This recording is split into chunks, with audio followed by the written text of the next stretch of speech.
Hi folks, so I'm going to start to do some videos that I'm just going to call compass videos, the purpose of which is to give us a sense of where we're at currently or right now. Let me see if I can adjust this and bring this down just a little bit. No, I can't. Well, we'll go with this for now. Okay, so compass videos, where we're at right now. They'll be brief, they'll come between some of the transit videos that I do and give us a sense of where we're at right now. There are two important things that I want to mention as far as this current time is concerned. It's February the 2nd, 2020. We have a full moon on February the 8th or February the 9th, depending on where you are.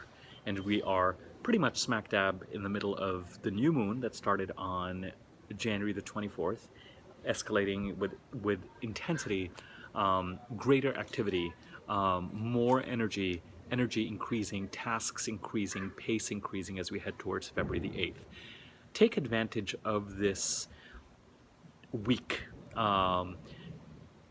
because on February the 17th, Mercury goes retrograde, and we do have, it feels like things have been moving fast and lots of things have been happening, and there has been a certain amount of forward movement. We aren't given, as far as the planetary life cycles or planetary cycles are concerned, we aren't given a lot of pockets of time where things gallop forward. This is one of those times, and in fact one could almost argue that even though things are escalating towards the full moon in a week from now, Mercury is already going to start to slow down gradually. So I'm still going to focus on, I think that certainly as the year has started and as we are placed today on February the 2nd, if you look back at the last month, there has been a lot of anxiety, forward movement. Let's focus on the forward movement, especially since January the 24th. We're dealing with the aftermath and some of the effects of the eclipses on December the 25th as well, but especially January the 10th.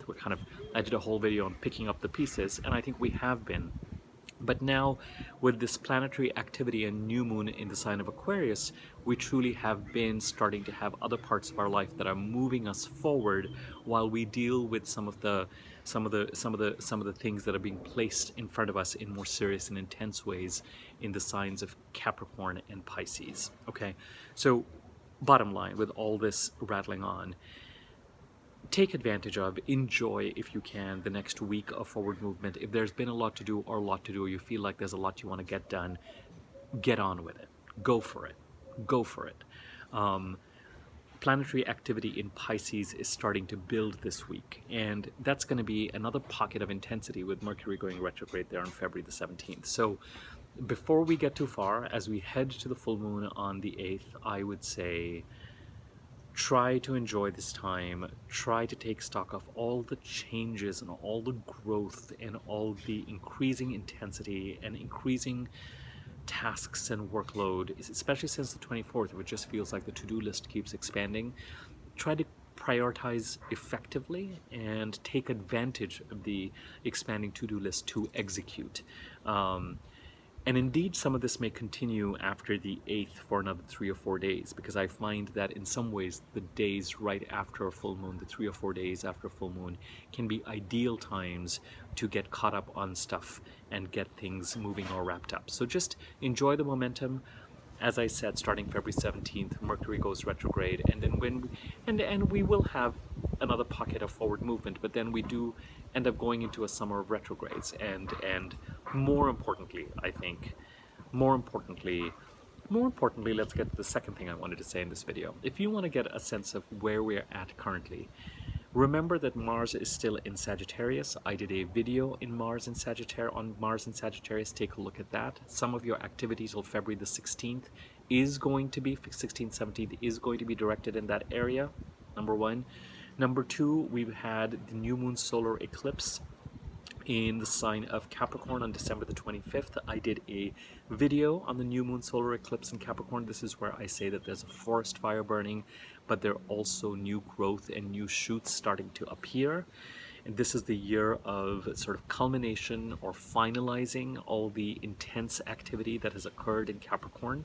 It doesn't leave us entirely after this year, but this is the forest fire still blazing in some places, dying out, and new shoots coming in. There's a video on the new moon solar eclipse in Capricorn. There's a video on Jupiter in Capricorn. Those would be 2 reference points. There is the fresher activity in the sign of Aquarius, look at my new moon in Aquarius video, and there is building activity in the sign of Pisces. Now, if you know where these signs sit in your chart, which houses they occupy, what those houses stand for, you will be able to correlate what some of this activity is. What we're missing on this channel right now is videos on the sign of Pisces, and that is what I'm going to make my next priority. So let's start to wrap this up.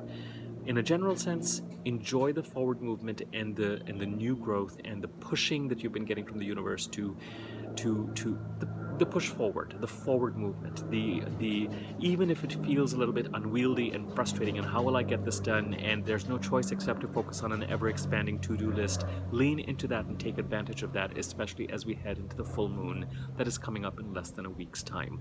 Number two, if you know your charts and understand them, or if you don't, take a look at the videos that I've done. Transits are currently occurring in the signs of Sagittarius, Capricorn, Aquarius, and Pisces. For the first three of these, I do have videos in place. For Pisces, I'm going to do some videos because starting tomorrow, Mercury joins Venus in Pisces, so we've got 2 planets in Pisces, with Mercury then going retrograde, as I said, on the 17th of February.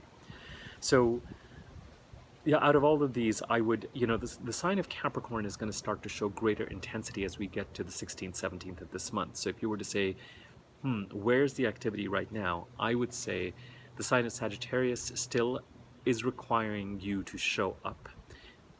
The sign of Aquarius right now definitely is showing up.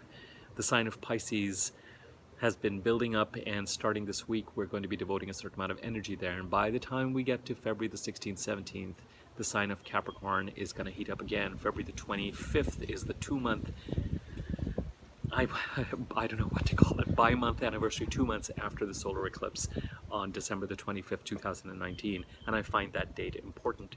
And Mars is going to be in Capricorn, making us deal with this forest fire, new growth stuff that has been brewing. But right now, Sagittarius, the stuff in Sagittarius is going to start to wrap up over the next 2 weeks, but it doesn't mean that there won't be more opportunities. If there's no question in my mind, as I've done readings, as I look at my chart, the sign of Sagittarius with Mars there has taken up a certain amount of energy, and in a good way in many respects, but that depends on where Sagittarius sits in your chart. I'll let you look at the Mars and Sagittarius video. I'll place links to some of these videos once I'm done processing this one at the end of this video.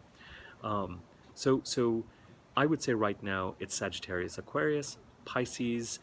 The stage has been set for Pisces activity to really start in earnest as this week progresses. And then by the time we get to the middle of this month, Capricorn will heat up too. And certainly the Sagittarius activity will die out by the middle of this month. And some of the Aquarius activity will start to peter out as well, only to become active again in April. All right. That's where I'm going to leave it. Please feel free to share this video if you found it useful. Like it if you liked it. Comment on it if you feel like it. Subscribe to my YouTube channel. Click the bell icon next to the video in order to be notified when I do new videos. My email address is in the subject area, so you can contact me if you're interested in finding out more about rates related to my readings, or if you'd like me to make you an easy-to-read version of your chart, for which you will need to know your birth time. All right, over and out.